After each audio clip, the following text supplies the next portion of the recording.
আসসালামু আলাইকুম প্রিয় শিক্ষার্থী বন্ধুরা। আজকে আমাদের রোগী হচ্ছে আনোয়ারা। আজকে প্রথম এসছে আনোয়ারা। বিড়ি বানানোর ফ্যাক্টরিতে কাজ করেন আপনি, তাই না? ওটা কয়টা থেকে কয়টা পর্যন্ত আপনি বিড়ি বানান? সকাল কয়টা থেকে শুরু করেন? আমরা 7টার দিকেই বাড়িতে বেরোই। আর না, ওই কাজটা শুরু হয় কয়টা থেকে? 7টার দিকে বেরোই, আর ওদিকে কাজ ওই কটার দিকে হয়তো আমি কি আর বলতে পারি। ওখানে আমাকে বাড়তি কাজ দেয় ওরা। যাই হোক, সারাদিন কি একটা না কি বসে কাজ করতে হয় না চলাফেরার মধ্যে? বেশি কাজ করতে সারাদিন একদম একদম সন্ধে পর্যন্ত? হ্যাঁ, আসলে আদান ছাড়াই যাও তাও কাজ করতে হয়। তাও কাজ করতেই হবে। তার মানে সন্ধে, প্রায় সন্ধ্যার কাছাকাছি। এই একটানা বসে কাজ? একদম বেশি কাজ, বসে কাজ।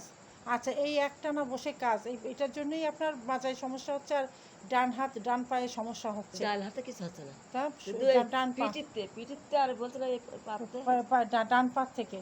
আচ্ছা, এই ডান পা থেকে এই মোটা শিরাটাই বেশি সমস্যা। এটা ভার ভার লাগে মাঝে মাঝে পাটা? না, ভাতটা দেখিনি এমনি। এই এখন এই দেখা যাচ্ছে ভাত মানা দেখা যাচ্ছে একটু ভাজা একটু ভার ভার লাগছে? হ্যাঁ। আচ্ছা, রুগী বলছে একটু ভার ভার লাগছে ডান পাটা। হ্যাঁ, আর আপনার হচ্ছে বসে থাকলেই বাড়ছে, তাই তো? বৈশাখী দেখা যাচ্ছে কাকুরের মতো ফেটে যাচ্ছে না, ফেটে যাচ্ছে বসা থেকে আর পেয়ে যাচ্ছে এইরকম যাচ্ছে দেখা যাচ্ছে। আল্লাহ কি ফেটে গেল যে। আচ্ছা আচ্ছা, যাই হোক, এখানে শিক্ষার্থী বন্ধুরা, হ্যাঁ, আজকে রুগী উনার যে কাজটা, গরিব মানুষ সংসার চালানোর জন্য কাজ করে খেতে হয়। সকাল 7টা থেকে বের হয়, তারপরে হয়তো 8টা-9টার মধ্যে কাজ শুরু হয়ে যায়, আর সন্ধ্যের আগ পর্যন্ত। 11-12টার দিকে কাজ না দেয়। আচ্ছা, আপনি তো বেরোন সকাল 5টা-7টার সময়।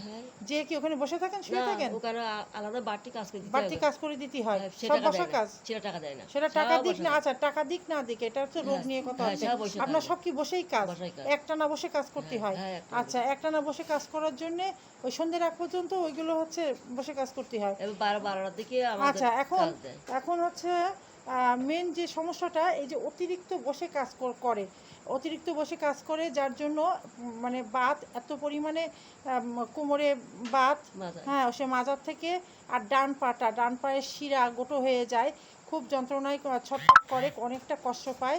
হ্যাঁ, যার জন্য আজকে এসছে। আর এনার আস্তে আস্তে যত সঞ্চালনে হচ্ছে একটু কম হয়ে যায়, কিছুটা কম হয়ে যায়।